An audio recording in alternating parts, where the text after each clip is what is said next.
Yes, please come. May I come in, sir? Yes, please come. Good afternoon, sir. Very good afternoon. Please have a seat. Okay, Shivani, it is mentioned in your application form that you are basically from Delhi और आज आप उत्तर प्रदेश आए हो. सबसे पहले आप अपना introduction दीजिए मुझे. Sir, thank you for giving me this opportunity to introduce myself. My name is Shivani and I was born and brought up in Delhi. And as far as my qualification is concerned, I have completed my BCom from Shri Guru Gobind Singh College of Commerce in 2019. And after that, I have completed my MCom from Indira Gandhi National University in 2022.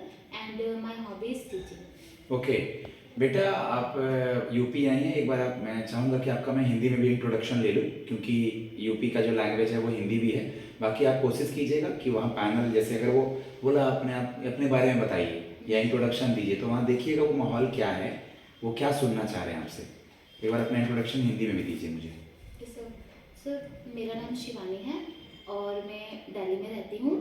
और मैंने अपनी graduation 2019 में Shri Guru Gobind Singh college of commerce से की थी.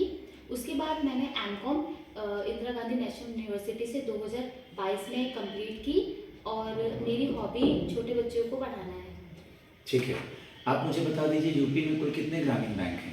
Sir, UP में कुल 3 ग्रामीण बैंक हैं. प्रथमा बैंक, बड़ौदा ग्रामीण बैंक और आर्यव्रत बैंक. इसमें से आर्यव्रत बैंक का स्पॉन्सर बैंक कौन है? सर, आर्यव्रत बैंक का sponsor bank bank of India है. ओके, अभी बात हो रही है वन स्टेट वन आरआरबी का. क्या है ये? Sir, one state one RRB में है कि जितने भी स्टेट है इंडिया में उनमें एक आरआरबी एटलीस्ट तो होना चाहिए, क्योंकि करेंटली किसी स्टेट में कोई भी आरआरबी नहीं और किसी स्टेट में 3 या 4 आरआरबी हैं. तो इससे क्या होगा कि हर एक स्टेट में एटलीस्ट एक आरआरबी होगा.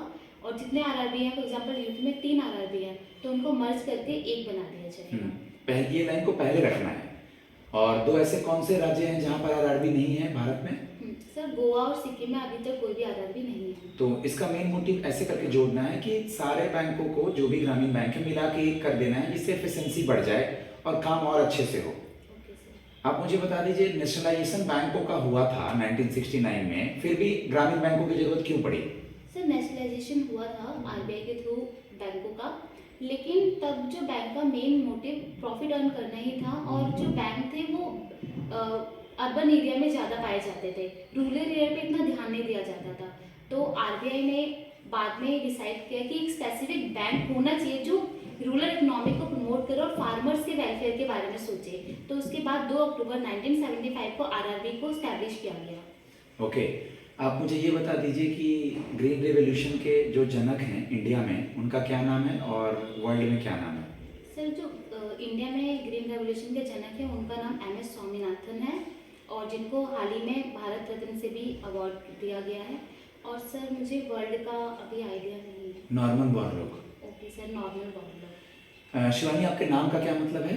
सर, मेरे नाम का मतलब है माँ दुर्गा, गॉडेस. और इसका मतलब है कि करेज, बोल्डनेस. चलिए, अब दिल्ली से फिर मैं आगे बीकॉम और एग्रीकल्चर पे आगे बढ़ता हूँ. आप दिल्ली से यहाँ आई हैं. दिल्ली में बहुत प्रदूषण है, तो इस प्रदूषण के क्या रीज़न हैं और उनको कम करने के क्या क्या स्टेप लिए जा रहे हैं दिल्ली में और आसपास के स्टेट्स में भी? सर, जो प्राइमरी रीज़न है पॉल्यूशन का दिल्ली में, वो स्टबल बर्निंग है. आसपास के जो स्टेट है जो दिल्ली से टच होते हैं, वहाँ पे फार्मिंग एक्टिविटी के बाद जो रेसिड्यू बचता है उसको बर्न किया जाता है, जिससे कि सारा पॉल्यूशन दिल्ली में ही आता है. और सेकंड रीज़न कि विंटर के टाइम बहुत सारे फेस्टिव सीजन चलता है, तो लोग क्रैकर बर्न करते हैं, कंस्ट्रक्शन एक्टिविटी को बढ़ा देते हैं. ये भी एक रोल प्ले करता है दिल्ली के पॉल्यूशन को हाई करने में. और सर, इसको टैकल करने के लिए दिल्ली गवर्नमेंट अभी आर्टिफिशियल रेन का सहारा ले रही है और फार्मर से बात कर रही है, मीटिंग कर रही है कि किस तरीके से इन पॉल्यूशन को कम किया जा सकता है. इसमें एक चीज़ आप और ऐड कर सकती हैं. अभी जस्ट दिवाली गई है, ओके, उसकी वजह से भी. और दिल्ली में मतलब जो डेंसिटी है दिल्ली की, उसके अनुसार जो गाड़ियाँ हैं वो ज़्यादा हैं. ठीक है, रेसिड्यू तो मेन इशू है ही. ओके, हमारे देश का एग्रीकल्चर मिनिस्टर कौन है और यूपी का एग्रीकल्चर मिनिस्टर कौन है? सर, हमारे देश के एग्रीकल्चर मिनिस्टर हैं मिस्टर शिवराज सिंह चौहान, और यूपी के एग्रीकल्चर मिनिस्टर हैं कोई बात नहीं, देख लीजिएगा, याद नहीं आ रहा. No issue. सीएम और गवर्नर का नाम बताइए यूपी का। सर करेंटली यूपी के सीएम है मिस्टर योगी आदित्यनाथ जी और गवर्नर है श्रीमती आनंदीबेन पटेल। शिवानी, दिल्ली में आपने सुना होगा कि दिल्ली में एक उद्यान है राष्ट्रपति भवन में, जिसका पहले कुछ और नाम था और अब कुछ और नाम है। सर पहले नाम था मुगल गार्डन, जिसको बदलकर अमृत उद्यान नाम दे दिया गया है और ये राष्ट्रपति भवन में स्थित है। दिल्ली की दो पहले की महिलाओं सीएम का नाम, जो पहले दो महिलाएं सीएम रही हैं दिल्ली में जितने भी समय के लिए, और अभी जो सीएम है महिला, उनका नाम बताएं। सर जो दिल्ली में पहले सीएम रही हैं वो श्रीमती शीला दीक्षित थी और सर सेकंड का मुझे नेम नहीं आ जा रहा, पर शीला दीक्षित के जस्ट पहले कुछ दिन के लिए सुषमा स्वराज भी सीएम थी, याद रखिएगा। सुषमा स्वराज, शीला दीक्षित दोनों जीवित हैं या नहीं है? सर अभी मुझे आइडिया नहीं। दोनों की मृत्यु हो चुकी है, दोनों में कोई जीवित नहीं है। अभी कौन है? अभी मिसेस अतिशी मारलेना जी हैं। ओके, आप मुझे बता दीजिए बेटा कि आपने अपना बीकॉम कब कंप्लीट किया और ये जो बीच का जो गैप ईयर है उसके बारे में बता दीजिए। सर मैंने अपना बीकॉम 2019 में कंप्लीट किया था और 2019 में ही पैंडेमिक आया था हमारे देश में, जिसकी वजह से चारों तरफ लॉकडाउन लगा दिया गया था। तो तब ऐसी स्थिति नहीं थी कि मैं पढ़ पाऊँ फोकस होकर, क्योंकि नेगेटिविटी बहुत थी सराउंडिंग में। तब तो मैंने ऐसी कोई पढ़ाई नहीं की और उसके बाद मेरे घर की फाइनेंशियल कंडीशन भी ठीक नहीं थी, तो मैंने अपने पापा की इसमें हेल्प करने के लिए छोटे बच्चों को ट्यूशन पढ़ाना स्टार्ट किया, होम ट्यूशन देना स्टार्ट किया कुछ सालों तक।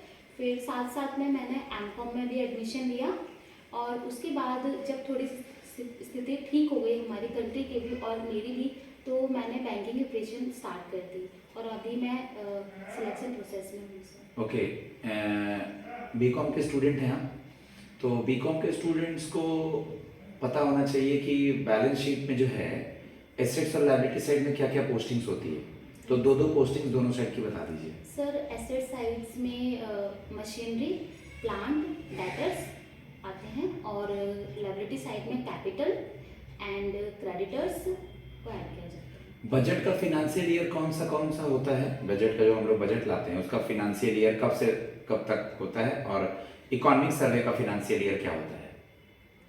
जैसे इस साल बजट आया है, इसका फिनेंशियल ईयर क्या बोलेंगे कि बजट कौन से साल के लिए आया है? सर जो अभी बजट आया है फाइनेंशियल ईयर 2024-25 के लिए आया है। और जो इकोनॉमिक सर्वे हम लोग जारी करते हैं बजट के पहले, वो कौन से साल के लिए आता है? जो इकोनॉमिक सर्वे होता है सर, जो बीत गया, सर्वे किसका करेंगे? हाँ, बीत गया, तो सर्वे जो होता है वो 23-24 का आएगा। ओके सर, और ये 23-24 24 है, पहले तो इंटरिम बजट आया था, गवर्नमेंट आने के बाद नया बजट आया, तो बजट जो आएगा 24-25 का आएगा। Okay sir. क्लियर? अगला क्वेश्चन ध्यान से। आप मुझे ये बताइए शिवानी कि आरबीआई का पहले फिनेंशियल ईयर कौन सा यूज करती थी? आप बीकॉम के स्टूडेंट हैं, और अब भारतीय रिजर्व बैंक कौन सा फिनेंशियल ईयर यूज करती है? सर जो आरबीआई पहले फाइनेंशियल ईयर यूज करती थी वो 1 अप्रैल टू 31 मार्च था। पहले 1 जुलाई से लेकर के 30 जून तक था, और अब नया जो हो गया है वो कॉमन हो गया है, यानी 1 अप्रैल से 31 मार्च। ठीक है, डिप्रिसिएशन के दो मेथड का नाम बताएं बस। Sir state line method and value added method. What is banking reconciliation statement? Banking reconciliation statement, जिसको बीआरएसटी कहते हैं, इसमें किसी भी ऑर्गेनाइजेशन की कैश बुक को बैंक की पासबुक के साथ मैच किया जाता है ताकि कोई भी वेरिएशन हो उसको पता करके उसको एडजस्ट किया जाए। ट्रायल बैलेंस क्या होता है? सो ट्रायल बैलेंस एक अकाउंट होता है जिसमें लेजर की सारी अकाउंट्स को पोस्ट किया जाता है just to check arithmetic accuracy.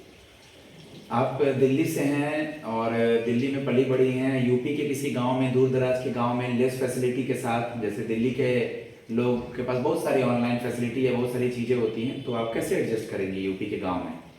Sir मैं दिल्ली में रहती हूँ, बट दिल्ली में भी सारा एरिया प्रॉपर टाउन नहीं है, कुछ कुछ कस्बे टाइप का भी है और विलेज टाइप के भी है, तो मैं उसी एरिया से बिलोंग करती हूँ। तो मेरे लिए यूपी के किसी भी रूरल एरिया में एडजस्ट करना इजी हो जाएगा। साथ में फैसिलिटीज़ तो अब डे बाय डे इंक्रीज़ हो रही हैं, तो ये होप होगी कि और फैसिलिटीज़ विलेज में इंक्रीज़ होंगी। और साथ साथ में सर मुझे खुद खाना बनाना भी आता है, तो मैं अपना खाना खुद बना के एडजस्ट कर सकती हूँ। आपकी क्या क्वालिटी है, हम आपको क्यों सेलेक्ट करें? सर मैं एक गुड लिसनर हूँ। पहले मैं अपने कलीग्स, अपने सबॉर्डिनेट और अपने सीनियर की बात को सुन के, इवन कस्टमर की बात को सुन के एनालिज करूँगी कि क्या मेन इशू है, फिर उसको डील करूँगी, तो मैं उनकी बातों को अच्छे से सुन सकती हूँ। ओके, और सर आप मुझे बता दीजिए कौन से बैंक में आपका अकाउंट है? सर मेरा अकाउंट पंजाब नेशनल बैंक में है। पीएनबी में है। पीएनबी के चेयरमैन कौन है? सर पीएनबी के चेयरमैन मिस्टर अतुल कुमार गोयल जी हैं। इसमें कौन सा बैंक मर्ज किया था? इसमें sir oriental Bank of commerce और यूनियन बैंक ऑफ इंडिया को मर्ज किया। बस केवल इस मेरे ख्याल से जो मुझे याद आ रहा है, नहीं यूनियन नहीं, यूनाइटेड को किया था। हाँ जी sir. United Bank of India और ओरिएंटल बैंक ऑफ कॉमर्स को पीएनबी में मर्ज किया था। ओके, 3 फार्म बिल के नाम पता है? कॉन्ट्रैक्ट फार्मिंग वर्ड क्या होता है ये पता है?